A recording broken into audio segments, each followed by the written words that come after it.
aujourd'hui, je vais vous parler de un peu à quoi ça sert à la base tout ce qui est fidget spinner, hand spinner et fidget cube.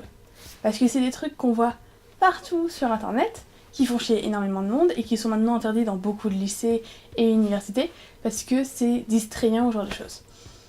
Ce qu'il faut savoir, c'est que pour le fidget cube, c'est un truc qui est plutôt connu, que ça aide avec le stress, sauf que le fidget spinner, enfin le hand spinner, à la base ça s'appelle le fidget spinner et ça sert à la même chose.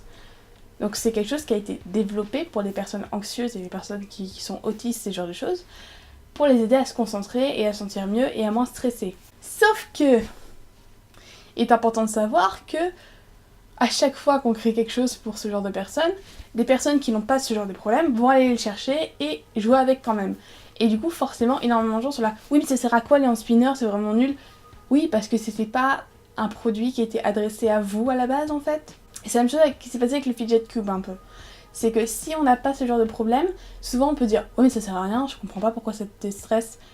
Sauf que si en fait, ça t'aide à te concentrer sur autre chose que ton stress, ça t'aide à te concentrer du coup sur ce qu'il faut que tu fasses à ce moment-là, donc que ce soit ton cours ou autre chose.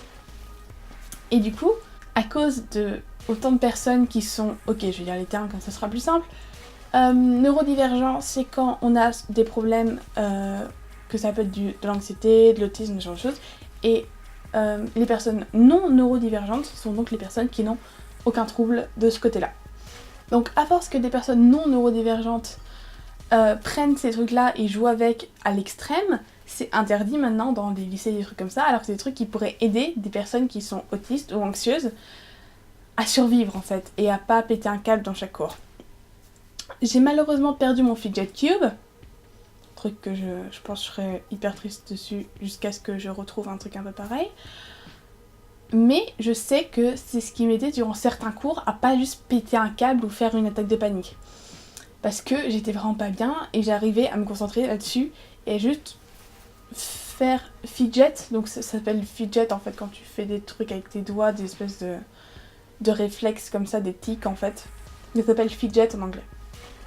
D'où fidget cube et fidget spinner. Donc ça t'aide à te relaxer et à te sentir mieux. Et du coup c'est important qu'on arrête en tant que... Enfin que moi je fais partie de cette communauté qui a besoin de ce genre de choses pour me sentir bien et pour pas péter des câbles parfois. Du coup ce serait bien que les personnes qui n'en ont pas besoin arrêtent de s'approprier ce genre de choses parce que après c'est interdit et après les gens qui en ont vraiment besoin malheureusement ne peuvent pas en avoir. Voilà, c'était juste un petit message de arrêter, enfin renseignez-vous sur ce que vous prenez. Et si vous voyez que c'est pas pour vous, arrêtez de les acheter. Parce que c'est vraiment énervant, je pense, pour des personnes qui sont anxieuses ou quoi que ce soit. Personnellement, j'ai jamais envie d'avoir un spinner. Et je sais que ça pourrait possiblement m'aider, mais j'ai même pas envie d'essayer d'en avoir un. Parce que sinon, ça va faire oh t'as un spinner, oh nanana, oh nanana. Et j'ai pas envie de vivre ça. Juste envie qu'on me laisse tranquille et d'arriver à déstresser. Alors que je sais que c'est le genre de truc qui pourrait vraiment m'aider à déstresser. Voilà, sur ce, arrêtez de vous approprier des trucs qui sont pas à vous, s'il vous plaît. Je vous dis à demain. Bye!